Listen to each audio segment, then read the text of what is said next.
आजुक कार्यक्रमक प्रारंभ कऽ रहल छी। आजुक जे प्रस्तुति अछि ओ अछि पावस ऋतुके करिय प्रणाम। ई आलेख श्री कुमार गगन के लिखल आ एकर निर्देशन कयलनि अछि श्री आशुतोष मिश्र।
जब गीतम का बुझलिए कि जे छै से एकटा सौभाग्यक बात छै। जल तऽ जीवनक आधार छै। सुखायल सावन आ भुखायल पेट दुनू बराबर होइ छै। तेँ पावस ऋतु सर्वोत्तम। भऽ गेल आब एते नहि बैसू आइ दियौ ने तऽ सबटा बहि जायत। से नहि कहलहुँ जे जनजीवनमे जल संकट एकटा गंभीर समस्या बनि गेल। जल जमीन आ जंगल सभक संग खिलवाड़ मनुष्य करैया आ तकर दुष्परिणाम ओकरे भुगतऽ पड़ै छै। आ तेरे एहि सावनो मासमे कतेक ठाम सुखाड़ छै। अनावृष्टि अकाल तऽ स्वाभाविके छै। हाँ। आ जखन अकाल पड़ै छै तऽ वर्षाक लेल इंद्र देवता प्रसन्न करऽ हेतु भिन्न भिन्न तरहके टोना टक्का जहाँ सबके लोक सब करैत रहै। आ मिथिलामे चौठ जटिन नाच गान झिझिया नाच बड्ड प्रसिद्ध छै। से तऽ छैहे। भरि राति होइत रहै छै। ताहे आब रातिके सीधे जा रहल यऽ कि कार्यक्रम प्रारंभ करी ने। हाँ ताहूमे पुछबाक बात अइ, जल्दी से प्रारंभ करू। चलिए प्रस्तुत अछि मिथिलाक संस्कार लोकगीत कवि कोकिल विद्यापतिक पद आ महाकवि यात्री जी कविता पर आधारित भंगिमाक नवीनतम संगीतमय प्रस्तुति पावस ऋतु के करिय प्रणाम। सबसे पहले देवता के गोहर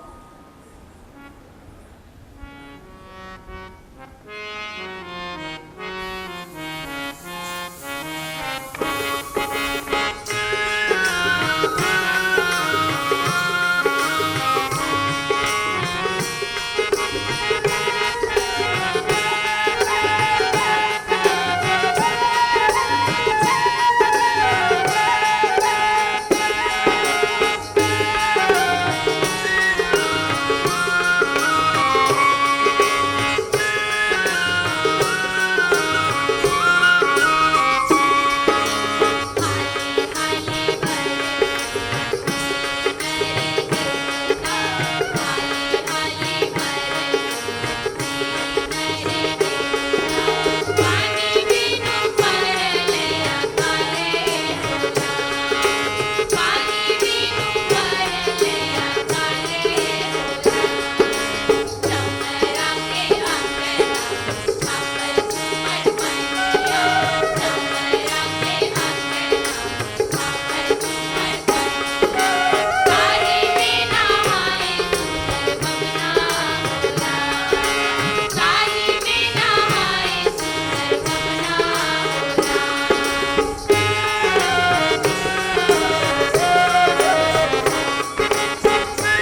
जनजीवन के संकट में देख देवराज इंद्र भूलोक पर जला वृष्टि करे भीषण ताप से फाटल धरती करे चुरा जाए आ तखन कवि एहि दृश्य